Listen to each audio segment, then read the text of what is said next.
আসসালামু আলাইকুম। আমি অনামিকা। অনামিকা স্বপ্নকুটিরে নতুন আরেকটি ব্লগ ভিডিও নিয়ে চলে আসলাম। আজকে আমি রান্না করব পাবদা মাছের ভুনা। তো আমি এটাই আপনাদের সাথে শেয়ার করছি। আমি এখানে তেল নিয়ে নিচ্ছি। আসলে ভুনা না, এটা দেশি টমেটো দিয়ে একটু ঝোল ঝোল করে রান্না করব। পাবদা মাছে সবাই বলবে যে পাবদা মাছ আবার কেউ ঝোল খায় নাকি? আসলে রান্না করতে পারলে সবই খাওয়া যায়। আমি এখানে বাটা পেঁয়াজ দিয়ে দিচ্ছি। আচ্ছা, বাটা পেঁয়াজটা কেন লাল? কারণ এই পেঁয়াজটা একটু লালচে কালারের ছিল, তাই এটার কালারটাও লাল হয়েছে। আর আমি একসাথে কিন্তু আদা রসুন পেস্ট দিয়ে দিব, যেন এটা কাঁচা গন্ধ ভাবটা চলে যায়। একসাথেই ভাজা ভাজা হয়ে যাবে। আমি দেশি টমেটো দিব। দেশি টমেটো দিয়ে এটাকে আমি একটু ঝোল ঝোল করব। তো আমি এটাকে ভেজে নিই যেন কাঁচা ভাবটা না থাকে। আচ্ছা, এখানে আমার পেঁয়াজটা অলমোস্ট ভাজা হয়ে গেছে। এখন আমি এখানে লাল মরিচের গুঁড়া এক চামচ একটু বেশি আর কি, এক চামচের থেকে আন্দাজ মতো লবণ। অবশ্যই লবণ সবাই চেক করে দিবেন, কারণ আমি লবণ চেক করতে ভুলে যাই। আর আমার সবসময় তো আমি বলি আমার ঠিকঠাকই হয়। 2 চামচ হলুদের গুঁড়া, 1 চামচ ধনিয়ার গুঁড়া।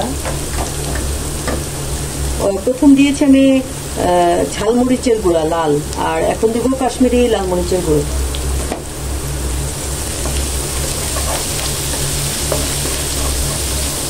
এটাকে একটু ভেজে পানি দিয়ে দিচ্ছি।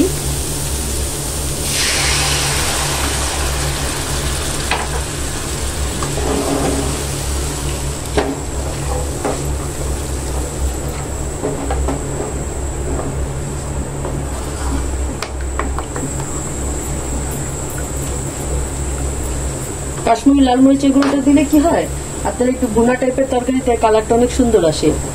আর ঝোলালা সবজিওয়ালা যে তরকারি, ওটাতে একটু কালার কম হলেও সমস্যা হয় না, কিন্তু ভুনা তরকারিতে কালারটা হলে বেশি ভালো লাগে। মনে হয় যেন খেতে একটা লোভনীয় লাগে। তো মশলাটা কষানো হোক। মশলাটা কষানো হয়ে গেছে।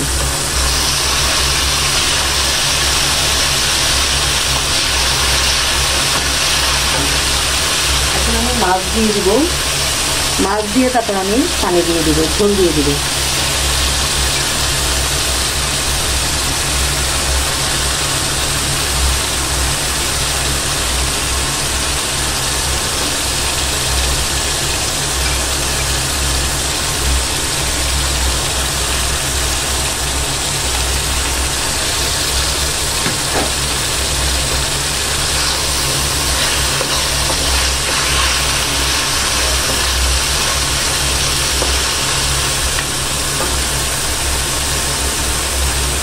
দিয়ে দিচ্ছি টমেটো। আমি টমেটো দিয়ে গ্রেভিটা করবো। আর বেশ খানিকটা কাঁচামরিচ, টমেটো আর কাঁচামরিচ দিয়ে দিলাম। আর পাবদা মাছ কিন্তু কষানোর কিছুই নাই, এটা জাস্ট এখন আমি ঝোল দিয়ে দিলে আস্তে আস্তে হয়ে যাবে। কে কে আমার মতো এভাবে পাবদা মাছ রান্না করেন কমেন্টে জানাবেন। অনেক সময় অনেক আপুদের সাথে মিলে যায়, বলে যে আপু আমি এভাবে রান্না করি, খুবই ভালো লাগে। তা আমি এখন এটাতে পানি দিয়ে দিব, কারণ এটা আমি যদি বেশিক্ষণ রাখি তাহলে নিচে লেগে যাবে।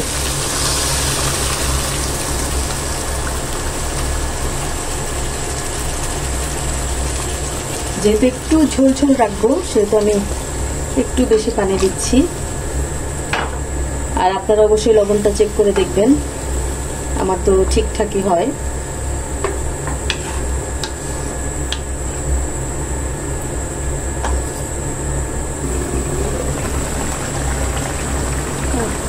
হয়ে যাবে। এই ঝোলটা দিয়েই আমার এটা ঠিকঠাক, আমি যতটুকু রাখতে চাই অতটুকু ঠিকঠাক হয়ে যাবে। ঢাকা দিয়ে দিচ্ছি, আস্তে আস্তে হোক। হয়ে গেছে।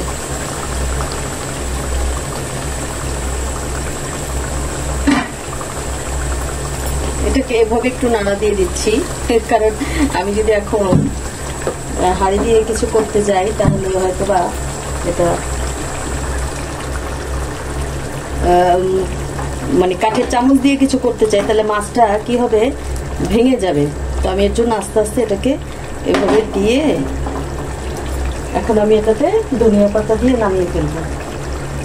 আর একটু শুকিয়ে দেই।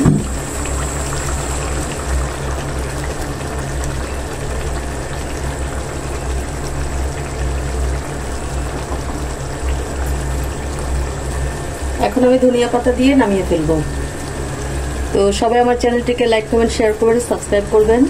যারা সাবস্ক্রাইব করেছেন তারা তো আমার ভালোবাসার মানুষ, আমার সাথেই আছেন। যারা করেননি তারা অবশ্যই আমাকে সাবস্ক্রাইব করে ভালোবাসা দিয়ে চ্যানেলটি দেখা শুরু করবেন। আর অবশ্যই কমেন্টের পাশাপাশি লাইক বাটনটা প্রেস করবেন, কারণ লাইক হচ্ছে আমার চার্জ, এটা আমি সবসময় বলি।